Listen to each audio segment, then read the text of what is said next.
আমাদের অঞ্চলে ধানি জমি যেটা আছে, এই যে ধান আমার পিছনে দেখতে পাচ্ছেন, ধানি জমিগুলো দিন দিন নষ্ট হয়ে যাচ্ছে ফসলি জমি। কারণ আমাদের অঞ্চলে আমার অঞ্চল তো আমি জানি, অন্য অঞ্চল উত্তর অঞ্চলে অনেক জায়গায় গিয়েছি, সেখানে দেখছি যে রাস্তার পাশে এত বাড়ি নেই। বাড়িটা যার যার স্থানে থাকার কথা, যেখানে তারা জন্ম হয়েছে ওইখানেই আশেপাশে তাদের বাড়ি। কিন্তু আমাদের অঞ্চলে এই ব্যাপারটা ভিন্ন।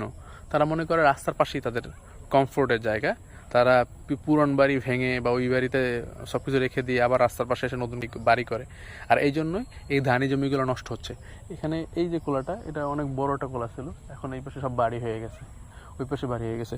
পিছনে একটা কোলা দেখাচ্ছি, ওই যে পিছনে একটা কোলা, ওটা পুরাইটাই নষ্ট হয়ে গেছে। এরকম করে যদি ঘর উঠতে থাকে রাস্তার পাশে, মানে তাদের কথা হলো খুব সহজেই শহর মানে থানায় যাওয়া যাবে, শহরে বাজার করতে যাওয়া যাবে এবং যাতায়াতের সুবিধা হবে।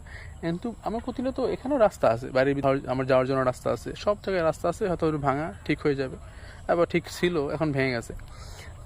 তাদের কথা হলো রাস্তার মেইন রাস্তার পাশে বাড়ি বানাতে হবে যে হোক।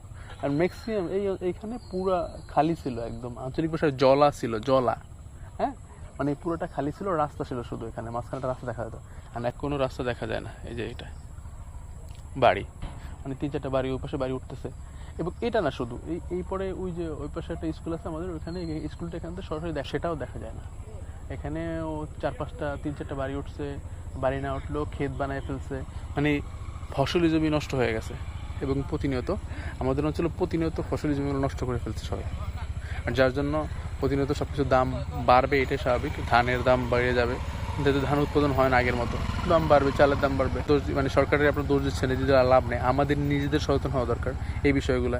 এই যে আমি ছোটোবেলা থেকে দেখতেছি এই অঞ্চলগুলো, এই অঞ্চল, এই পুরোটা ধান ক্ষেত বা কোলা খালি ছিল, ধান উৎপাদন হইতো শুধু, এখন সেখানে বাড়ি উঠে গেছে। এই ধানি জমি নষ্ট হয়ে গেছে না? আপনারা নিজেরা সচেতন হচ্ছেন না, প্রতিনিয়ত মাঠের পর মাঠ সেগুলো বাড়ি ভেঙে ফেলতেছেন। মূলত আমাদের এই অঞ্চলটা, আমাদের যে বৃহত্তর আমাদের পিরিজপুর বান্ডারি অঞ্চলটায় আমি এইটা বেশি দেখছি যে রাস্তার পাশে সব বাড়ি হয়ে যাচ্ছে। এবং শুধু আমাদের অঞ্চল, বৃহত্তর দক্ষিণ অঞ্চলটাই এরকম। পিরিজপুর, বান্ডারিয়া বলেন, রাধাপুর বলেন, জালকাঠি বলেন, এই অঞ্চলটা পুরোপুরি এরকম বাড়ি উঠে যাচ্ছে। এটা খুবই দুঃখজনক।